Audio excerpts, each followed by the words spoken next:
Ustadz, apa yang menyebabkan sholat seorang hamba tak diterima oleh Allah? Irji ila salatika fa innaka lam tusalli. Ulangi sholatmu karena sholatmu batal. Diulanginya lagi. Irji ila salatika fa innaka lam tusalli. Ulangi lagi sholatmu karena sholatmu batal. Diulanginya lagi. Irji ila salatika. 3 kali ulang. Kenapa sholatnya disuruh ulang sampai 3 kali? Karena tidak ada tuma'ninah. Idza aqamta, kalau tegak, hatta tatma'inna qa'iman, tegak. Kalau ruku, hatta tatma'inna raki'an. Subhana rabbiyal azim, subhana rabbiyal azim, subhana rabbiyal azim, subhana rabbiyal azim wa bihamdih. Kalau sujud sampai tuma'ninah. Kalau salat di Masjid Baitur Rahmah pasti tuma'ninah, karena imamnya yang biasa orang tak tuma'ninah salat sendiri macam bambu di hembus angin. Allah Allah Allah Allah Allah Allah Allah Allah Allah Allah. Selesai. Maka sholat berjamaah. Alhamdulillah adik-adik mahasiswa-mahasiswi Baitur Rahmah pasti sholatnya ada tumakninah karena sholat berjamaah bersama imam. 2 yang menyebabkan sholat batal. La sholat, sah sholat liman lam yaqra' bi fatihatil kitab. Fatihahnya tak betul. Fatihah rukun sholat, luruskan. Bismillahirrahmanirrahim. Alhamdulillahi rabbil alamin. Ar-Rahmanir-Rahim. Maliki yaumiddin.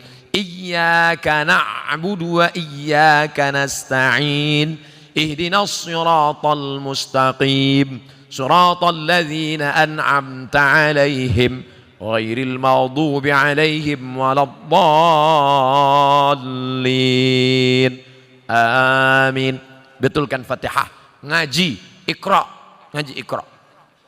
Seandainya tak ada ulama dari Minangkabau, mungkin saya tak pandai membaca Quran. Jadi Ustaz dulu ngaji sama siapa? Ulama-ulama Minangkabau yang mengajarkan mengaji. Alif di atas, alif di bawah, i alif depan, u, a, i, u. Di atas itu kan dari Minangkabau.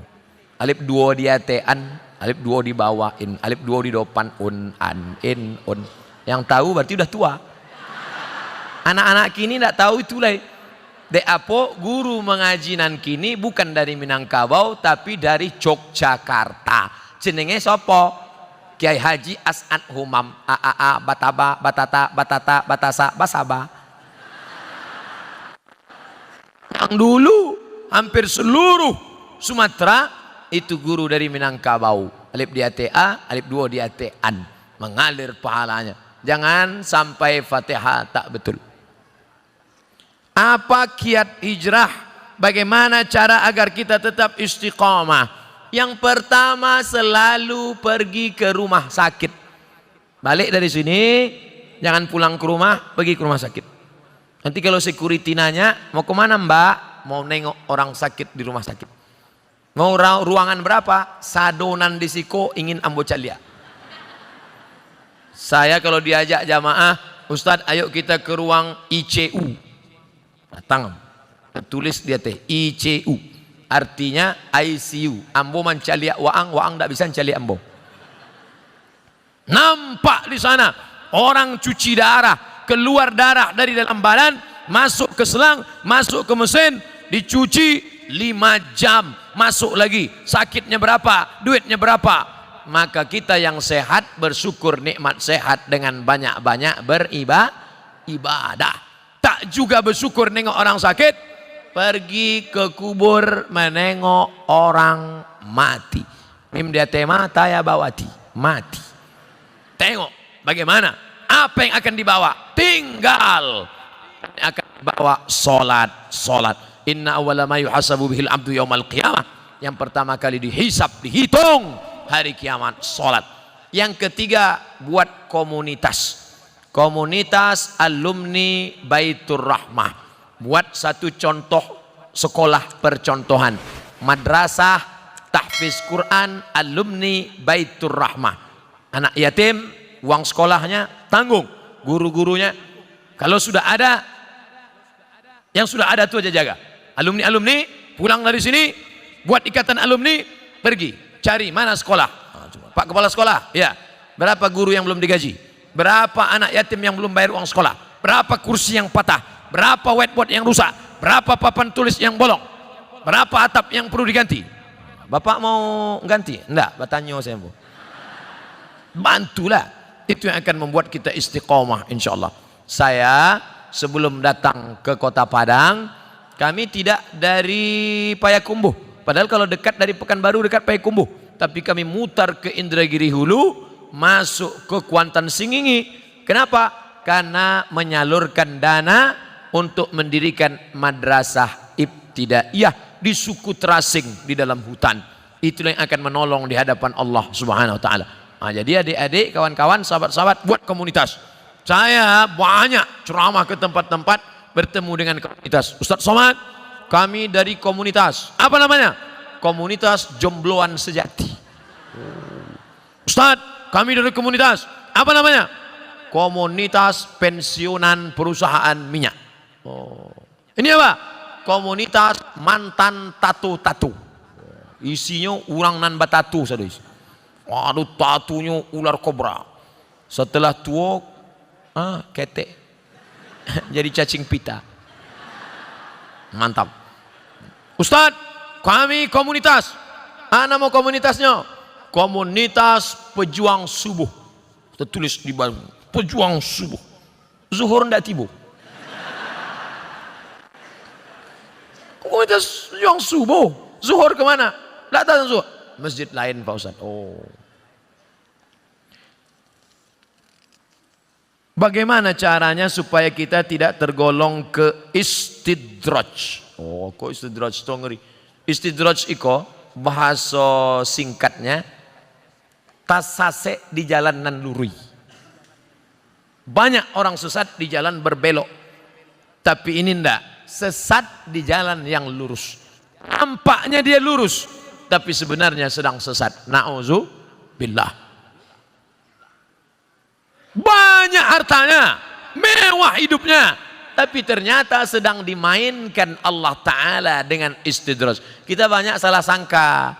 Ustadz, saya dulu sebelum pengajian hidup saya enak Pak Ustadz, tapi setelah dengar pengajian Ustadz, begitu pulang helm basah, begitu pulang motor hilang, begitu pulang anak sakit. Sesungguhnya Allah sudah sayang kepada engkau, dihapusnya dosa-dosamu. Amin.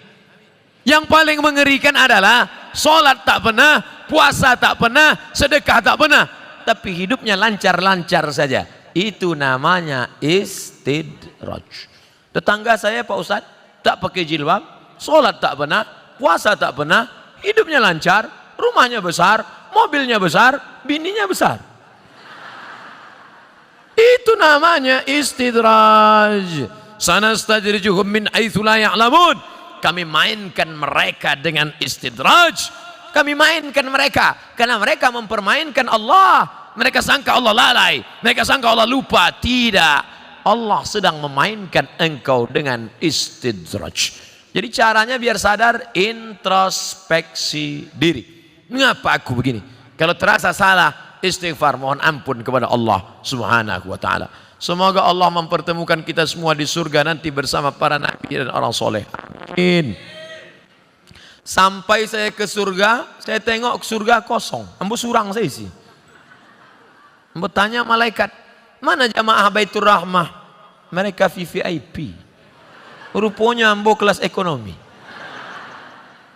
Apa ndak VVIP? Solat tarawihnya 1 juz. Solat berjamaahnya ndak tinggal. Di dalam masjidnya khusyuk.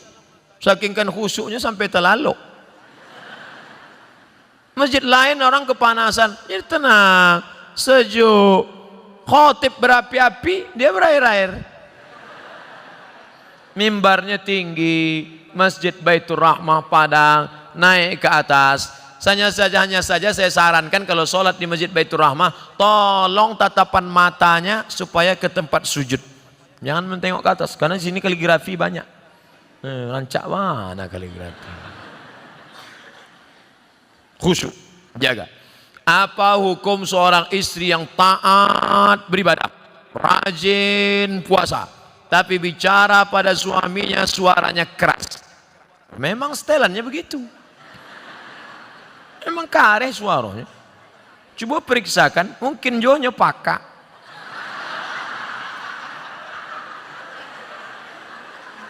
Mungkin ini orang gunung, suara keras. Beda sama orang Sunda.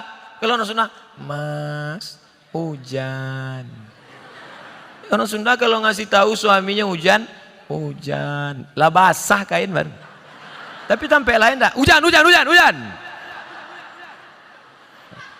Jadi jangan serta-merta kalau kareh melawan, ternyata dia tidak peka, ternyata dia bukan orang gunung, tapi dia melawan.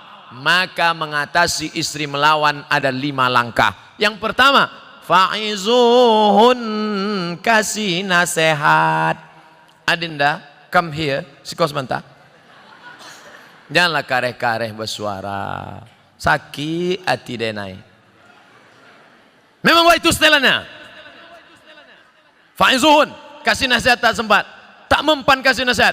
Wahjuruhunna fil madaji. Kalau ndak berubah, apa boleh buat? Wahjuruhunna fil madaji, pisah tempat tidur. Karena kamu tak juga berubah, kita pisah tempat tidur sebulan. Memang itulah dan ditunggu-tunggu. Nasihat ndak nyodanga. Ancaman pisah tempat tidur, malah dia berkata itu yang kutunggu. Nan ketiga, wadribuhun. Ada jenis perempuan dipukul baru dia berubah. Wadribuhun. Karena tak juga berubah, begitu mau ditempeleng, difotonya, diuploadnya ke Instagram. Teganya. Tak bisa. Pukul sekarang tak bisa. KDRT, kekerasan dalam rumah tangga. Tak juga bisa. Yang kelima, maka jatuh. Ada satu surat dalam Quran namanya talak. Mediasi dulu, bukan langsung. Jadi bukan mentang-mentang kasar. Ini banyak laki-laki sikit-sikit, talak 100. Enak aja. Ingat, laki-laki yang pemarah langsung lewat talak 100, talak 1000, jatuhnya 3. Kalau sudah jatuh talak 3, tidak bisa menikah sebelum istri itu menikah lagi dengan laki-laki lain. Dan jangan lupa, orang yang sudah menjatuhkan talak 3, tidak ada yang lebih cantik daripada jelo. Apa itu jelo? Jandolamu. Waspadalah. Maka hati-hati. Langkah yang keempat, fab'atsu hakaman min ahlihi wa hakaman min ahliha. Panggil keluarga laki-laki, panggil keluarga perempuan, nenek mama, panggil semua, panggil pula wali, duduk. Ini harus mediasi. Apa judul tema mediasinya? Mau dibawa kemana hubungan ini? Tak juga mempan, barulah yang kelima, itu langkah sudah mentok tak ada lagi, puncak barulah tolak.